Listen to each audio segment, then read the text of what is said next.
courts are all the rage right now on Airbnb, VRBO, or short-term rentals. We're seeing people go out there every day to play it. And I've had a lot of hosts ask me, how do I figure out if it's worth adding a pickleball court in my property? Do you think it's worth it? Can I resell my property at a higher value down the road? All those further questions. So today I am going to break down my current thought process for a pickleball court. Let's go. Welcome to Chai and Cabins, where we talk all things entrepreneurship, short-term rentals, real estate, and business. My name is Rashmi, like don't rush me, and it's my pleasure to welcome you onto this podcast. Hi guys, my name is Rashmi. I am here from Chai and Cabin, and let's dive right into pickleball. So for those of you that do not know, pickleball is all of the new rage. You're going to see all these young, mid 20, 30-year-old people, all the way up to like 60 people playing it. Tons of businesses opening up around the country to play pickleball. The way I like to explain pickleball, it's like a mini tennis. It's not as stressful as tennis is. Like you don't have to cover the whole court. The courts are much smaller. And they're like the perfect family gathering sport, but they're also really fun just for friends. And I think a lot of kids are also into it. So the main question today that I want to answer is, if I add a pickleball court, will it help me increase the nightly rent at my short-term rental? So a couple of things to keep in mind, and then I'm going to give you guys 3 steps on exactly what I would do if I were adding a pickleball court. And disclaimer, I am looking at adding a pickleball court at one of my properties. So if I do, I will keep you guys updated on how those go, and then if we've seen an increase on the nightly rate. So the first thing to remember is pickleball courts aren't the cheapest amenity to add. It's not like adding a basketball hoop, which you can just like buy online but they do need kind of concrete padding. You need to be able to put kind of like the court colors, the net, paddle, ball. So there is an upfront cost in your area to be able to put that. And you ideally want to have like a flat surface that you can put it on. The cool thing about a pickleball court is you can also put other sports in there for people to play, and you can advertise those amenities. So for example, you could have a pickleball court, but it could have a basketball hoop off on the side, so people could use it as a multi-purpose kind of space. The second part about adding a pickleball court, it's usually a lot cheaper than adding like a full-fledged pool, especially if you're doing like an in-ground pool, and it doesn't take as much time, and it does not take anywhere the maintenance. Like you don't have to balance the chemicals in the water. You don't have to try to figure out if someone's going to drown. Like all that kind of stuff isn't on a pickleball court. The third thing is, I think it's an amenity a lot of young kids are looking for these days. So I think it has a tons of potential kind of moving forward, and it's a multi-purpose sort of court. Now, how do you analyze, will this make me money?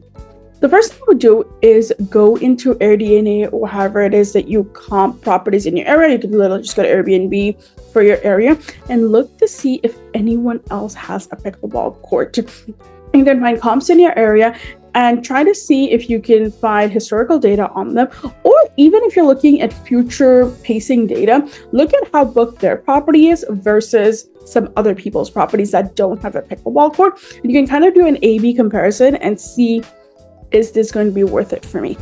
The second thing you want to do is, if in your market there's like say no one that has a pickleball court, find the nearest house closest to yours, even if it's a couple of hours away, that has this amenity already, and try to see what they are going for.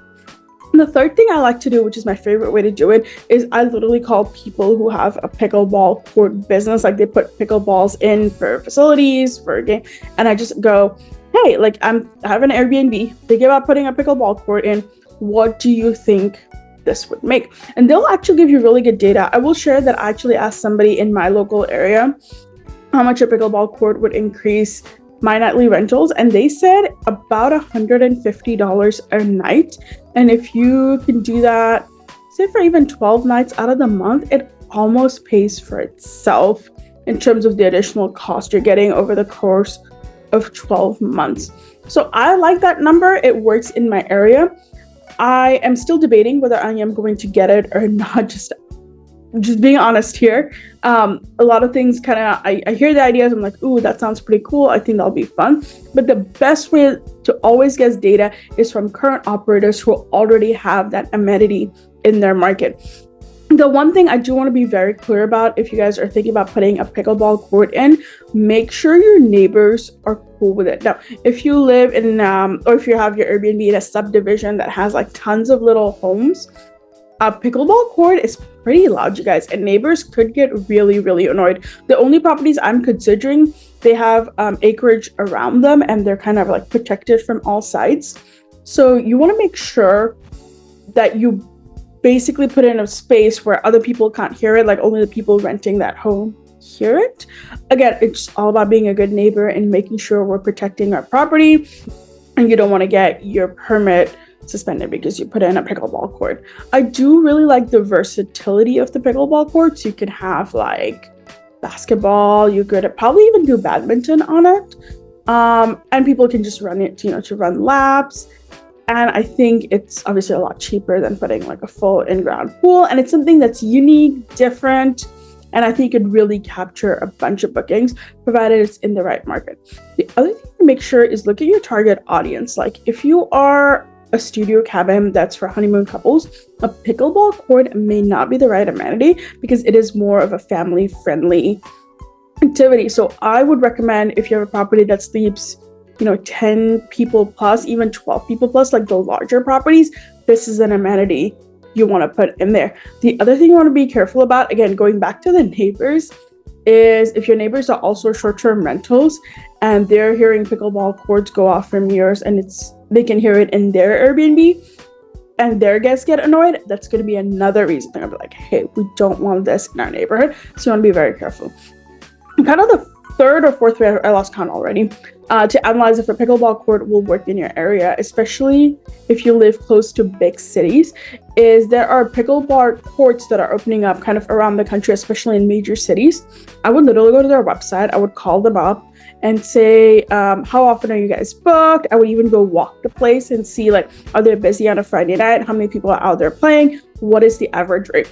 I actually do this also for how I'm going to determine pet fees for my properties.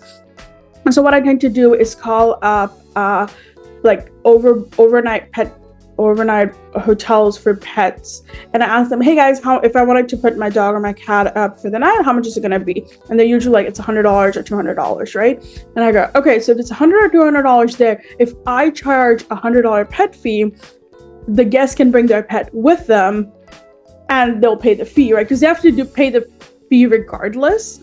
But if they're with me, at least they get to have their pet with them, and our properties are designed to be pet friendly. I would kind of go with the same principle on the pickleball court. How much are people typically paying? And try to see, could I even charge 1/4 of that? Could I charge half of that and bring that in?